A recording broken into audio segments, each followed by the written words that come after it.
Assalamualaikum warahmatullahi wabarakatuh. Hari ini kita akan belajar. Adapun multisistem itu sendiri adalah pada industri kimia umumnya terdiri dari lebih dari satu alat atau lebih dari satu proses. Nah, multisistem adalah rangkaian alat atau proses yang bekerja secara sinergi untuk menghasilkan suatu produk. Alat-alat proses yang terdapat dalam industri kimia diantaranya adalah ada mixing, ada alat absorpsi, alat penukar panas, alat distilasi, alat evaporasi, alat pendingin, dan lain-lain. Alat-alat yang digunakan dalam menjalankan proses pada industri kimia berjalan secara sinergi dan berkesinambungan untuk menghasilkan produk dengan kapasitas tertentu dalam waktu tertentu. Seperti integrasi proses dengan sistem aliran pintas, sistem daur ulang, dan sistem aliran buangan, serta sistem make-up.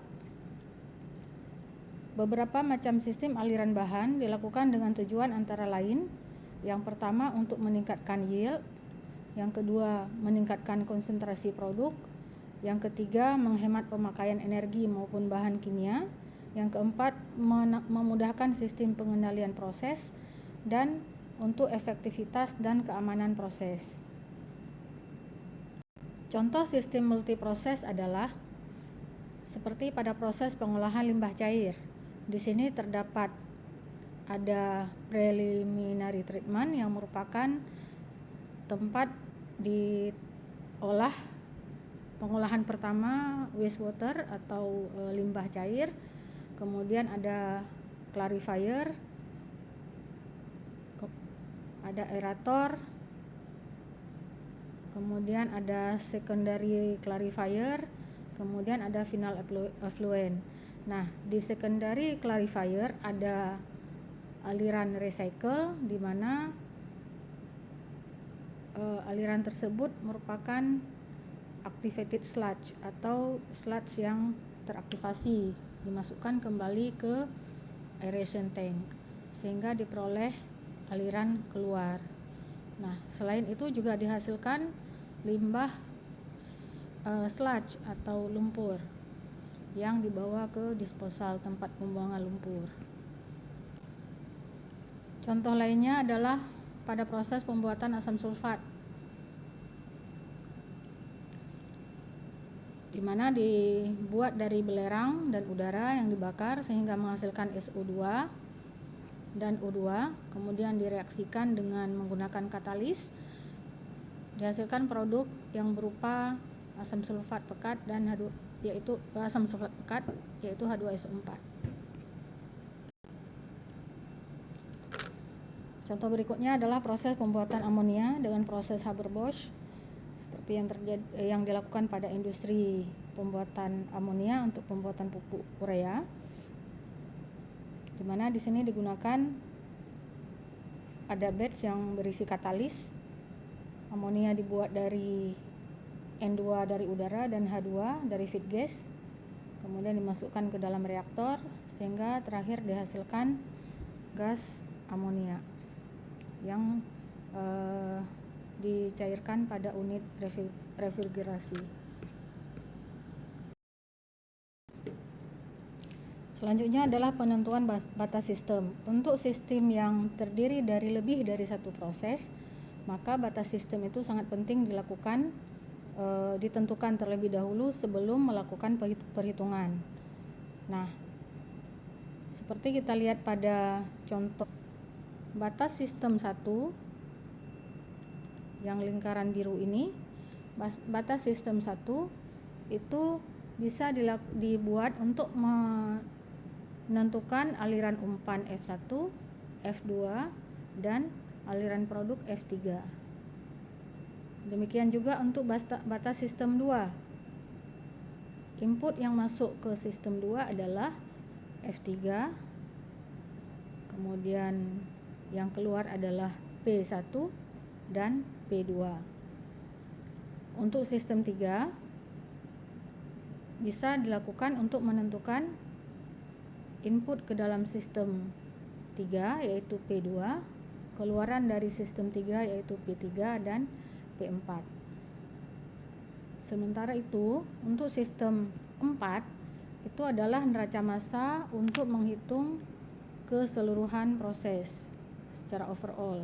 Yang kita lihat adalah yang masuk ke dalam sistem 4 ada F1, ada F2, yang keluar dari sistem 4 ada P1, ada P4 dan P3.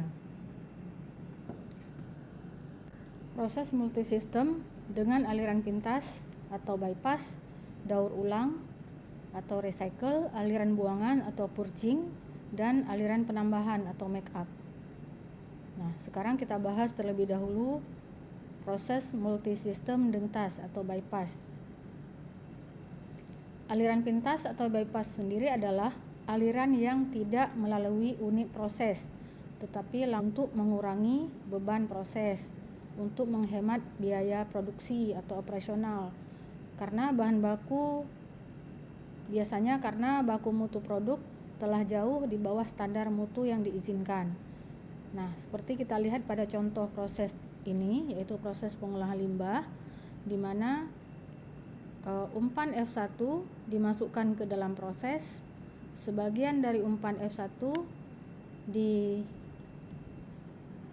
bypass, artinya tidak melalui proses, langsung dicampur ke dalam produk yang keluar dari proses pengolahan limbah. Ini biasanya pada proses pengolahan limbah yang baku mutunya diperoleh dari hasil pemrosesan jauh di bawah standar. Nah, aliran daur ulang atau arus balik atau sebagian produk atau keseluruhan produk ke dalam umpan. Hal ini dilakukan untuk melakukan pengolahan kembali. Tujuan dari proses aliran daur ulang atau recycle adalah untuk meningkatkan efisiensi proses, untuk meningkatkan konsentrasi produk. Misalkan pada proses pengolahan jus buah, kemudian pada proses distilasi. Bisa kita lihat pada gambar berikut bahwa umpan F1 dimasukkan ke dalam proses sehingga diperoleh hasil P1. Kemudian di sini ada unit pemisah. Sebagian dari produk dikembalikan ke dalam umpan supaya bisa bercampur dengan umpan kembali dan diproses kembali, sehingga konsentrasi produk jauh lebih tinggi dari yang keluar murni dari proses. Selanjutnya adalah proses dengan aliran pintas atau daur ulang dengan aliran buangan atau purging. Aliran purging atau buangan adalah berupa bukaan katup atau valve yang secara otomatis pada kondisi tertentu pada aliran proses. Tujuan dilakukan aliran buangan ini adalah untuk keamanan proses atau untuk membuang sebagian zat pengotor agar tidak terakumulasi di dalam proses. Dapat kita lihat gambar buangan. Di sini ada F1 masuk ke dalam proses, kemudian dihasilkan produk, kemudian pada sebagian dari produk ini dikembalikan ke dalam umpan. Pada aliran recycle itu ada katup yang merupakan aliran buangan. Dengan adanya katup ini maka tidak akan terjadi akumulasi zat pengotor di dalam umpan maupun produk dan dapat menjadi pengaman dalam proses. Artinya ketika tekanan tertentu bisa diset akan terjadi purging. Proses dengan aliran penambahan atau make up. Aliran penambahan atau make up berfungsi untuk menambah kekurangan umpan atau bahan yang diperlukan dalam produk. Kekurangan tersebut dideteksi oleh suatu alat sehingga bila terjadi kekurangan bahan, katup aliran masuk akan otomatis terbuka dan bahan akan masuk secara otomatis ke dalam proses sampai tercapai kondisi tertentu, lalu katup akan tertutup kembali. Proses demikian itu biasa dilakukan pada industri supaya pelaksanaan produksi lebih efektif dan keamanan kerja dapat terjamin dengan baik. Contohnya pada proses PLTU, kemudian juga pada proses industri gas alam pada kolom absorpsi. Contoh kolom absorpsi bisa kita lihat pada gambar berikut, yaitu ada asid gas yang dimasukkan dari bagian bawah kolom. Asid gas ini masih berupa campuran antara CH4 dengan zat-zat pengotor CO2 dan H2S. Kemudian ada zat penyerap atau absorben yang di spray dari atas kolom. Kontak antara keduanya terjadi di dalam kolom absorpsi. Kemudian rich absorben atau absorben yang sudah menyerap acid gas tadi, yang sudah menyerap zat-zat CO2 dan H2S, akan keluar dari bagian bawah kolom dan dimasukkan ke alat regenerasi. Sementara gas yang sudah bersih dari CO2 dan H2S disebut dengan sweet gas akan dimasukkan ke alat penyimpan atau diteruskan untuk proses berikutnya. Nah, di regeneration tower ini dilakukan proses pelepasan CO2 dan H2S dengan bantuan panas, sehingga akan dihasilkan larutan penyerap yang sudah bebas dari CO2 dan H2S yang akan dikembalikan ke dalam alat absorpsi. Di sini ada aliran make up. Apabila terjadi kekurangan larutan absorpsi, maka akan dilakukan penginjeksian atau penambahan larutan absorpsi ke dalam absorber tower. Sekarang kita akan melihat contoh soal tentang pengolahan limbah menggunakan proses bypass atau aliran pintas. Suatu sistem pengolahan limbah digunakan untuk mengolah limbah yang mengandung 2500 ppm zat pengotor. Sistem pengolahan limbah tersebut dapat menurunkan kadar kotoran hingga 100 ppm. Jika baku mutu air limbah untuk zat pengotor tersebut adalah 200 ppm, hitung bagian dari air limbah yang perlu di-bypass untuk mengurangi beban proses setiap kilogram produk yang dihasilkan. Nah, di sini dapat kita lihat pada proses pengolahan limbah di mana ada umpan masuk F1 dengan kadar kotorannya 2500 ppm. Kemudian ada F2 yaitu bagian yang masuk ke proses setelah sebagian di bypass ke produk.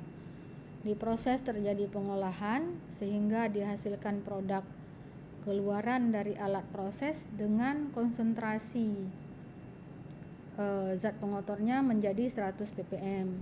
Karena yang dibolehkan ke dalam limbah boleh dibuang 200 ppm.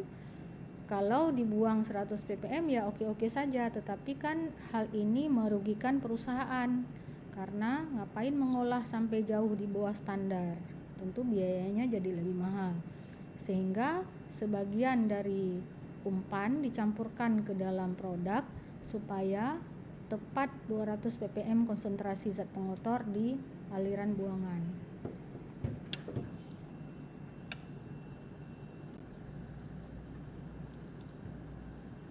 Nah, sekarang kita buat diagram alir dengan membuat batasan sistem supaya bisa kita hitung neraca massanya. Untuk diagram tadi, kita tinggal tambahkan batasan sistem putus-putus merupakan batasan sistem 1. Sementara garis yang berwarna hijau itu ada angka 2 di bawahnya, itu adalah batasan sistem 2. Kemudian ada batasan sistem 3 berwarna biru. Jadi ada 3 alat yang akan kita jadikan patokan dalam perhitungan. Yang pertama, sistem pertama warna merah, sistem kedua warna hijau, dan sistem ketiga berwarna biru. Kita hitung terlebih dahulu neraca massa pada sistem 1. Nah, pada sistem 1 yang kita lihat adalah hanya massa yang masuk ke sistem 1, yaitu F1, kemudian massa yang keluar dari sistem 1 yaitu P2. Jadi hanya ada satu aliran masuk dan satu aliran keluar, sehingga neraca massa totalnya menjadi F1 sama dengan P2. Karena P2 sudah diketahui 1 kg di soal, maka F1 sama dengan 1 kg juga sama dengan P2. Kemudian neraca massa komponen pada sistem 3. Kita lihat pada sistem 3, pada unit pencampur di ujung proses di sini yang berwarna biru, neraca massa totalnya. Jadi neraca massa total pada sistem 3 itu bisa kita hitung dengan menggunakan persamaan neraca massa. Kita lihat yang masuk ke dalam sistem 3 adalah P1 dan B, yang keluar adalah P2, sehingga persamaannya menjadi P1 tambah B sama dengan P2. Karena P2-nya diketahui, maka P1 tambah B sama dengan 1 kg. P1 sama dengan 1 kg kurang B. Kemudian neraca massa komponen pengotor ada 100 kali P1, artinya 100 ppm yang keluar dari alat proses dikali dengan laju alir keluar dari alat proses adalah P1, tambah 2500 kali B. Ini adalah konsentrasi padatan atau zat pengotor di dalam umpan dikali dengan laju alir bypass. Yang keluarnya adalah 250 kali P2. Konsentrasi zat pengotor di P2 dikali dengan laju alir P2 yaitu 1 kg. Nah, kita hitung angka-angkanya sehingga ini menjadi persamaan 39. Nah, selanjutnya adalah melakukan substitusi persamaan 38 di slide sebelumnya, yaitu P1 sama dengan 1 kg kurang B ke persamaan 39. Jadi persamaan 38 kita substitusi ke persamaan 39, sehingga diperoleh 100 kali 1 kurang B tambah 2500 kali B sama dengan 250. Kita kalikan ke dalam, 100 kali 1 adalah 100, 100 kali B adalah 100 B, 2500 kali B sama dengan 250. B sesama B, berarti 2500 dikurang dengan 100 B. Dapatnya 2400 B. Kemudian 100 kita bawa ke sebelah kanan menjadi minus, sehingga diperoleh B sama dengan 150 bagi 2400, dapatnya 0,0625 kg. Inilah bagian dari limbah yang harus di bypass, yaitu sebesar 0,0625 kg per kilogram produk. Kita lihat contoh 36. Sebuah kolom distilasi digunakan untuk memisahkan 1000 pound per jam campuran benzena dan toluena dengan komposisi yang sama. Produk atas menara distilasi berupa distilat dengan laju alir 600 pound per jam. Komposisi produk atas adalah 95% benzena. Produk bawah menara distilasi mengandung 96 toluena. Sejumlah tertentu distilat dikembalikan atau recycle ke bagian atas menara sebagai aliran reflux. Tentukan rasio reflux terhadap distilat. Di sini dapat kita lihat gambar menara distilasi, ada umpan 1000 pound per jam masuk ke menara distilasi. Ada produk atas berupa vapor 600 pound per jam. Kemudian ada kondensor pendingin menghasilkan distilat dan reflux. Kemudian ada produk bawah bottom dengan komposisi yang sudah diketahui. Penyelesaian soal tersebut adalah pertama membuat basis perhitungan yaitu F, laju alir masuk ke menara distilasi sebesar 1000 pound per jam dengan kondisi steady state. Berikut adalah gambar, sebelah kanan ini adalah gambar menara distilasi yang sudah dibuat batasan sistem. Untuk batasan sistem pertama yang berwarna merah, yaitu masuk ke dalam sistem adalah F sebesar 1000 pon per jam, keluar dari sistem adalah D dan B. Jadi ada satu aliran masuk dan dua aliran keluar.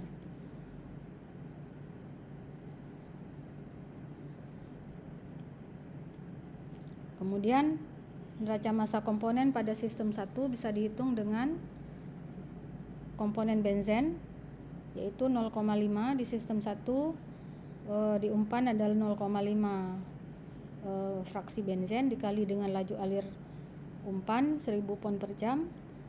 Aliran keluar di distilat ada 0,95 benzen dikali dengan distilat. Aliran bawah atau bottom 0,06 benzen dikali dengan laju alir B. Kemudian kita substitusi persamaan 310 ke persamaan 311 sehingga diperoleh 500 pon per jam sama dengan 0,95 kali D tambah 0,06 buka kurung, B-nya kita gantikan dengan 1000 kurang D. Sehingga diperoleh 500 pon per jam kurang 60 pon per jam sama dengan 0,95 D dikurang 0,06 D. Dari hasil tersebut diperoleh D sama dengan 494,38. Sekarang kita lihat pada sistem 2 yang berwarna hijau. Persamaan neraca massa totalnya adalah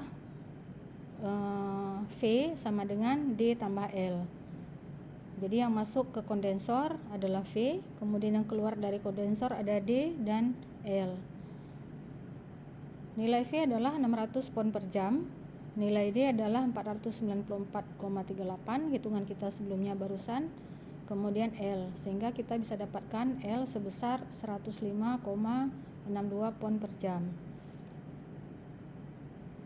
Dari hasil L dan D bisa kita hitung rasio reflux terhadap distilat adalah R sama dengan L per D, nilai L-nya 105,62 dibagi dengan 494,38 diperoleh R sama dengan 0,214. Jadi 0,214 bagian dari distilat yang harus dikembalikan ke dalam menara. Di sini ada soal-soal latihan, ada 4 soal. Silakan kalian kerjakan. Nanti Ibu akan berikan soal tersebut siapa-siapa saja yang akan mengerjakannya.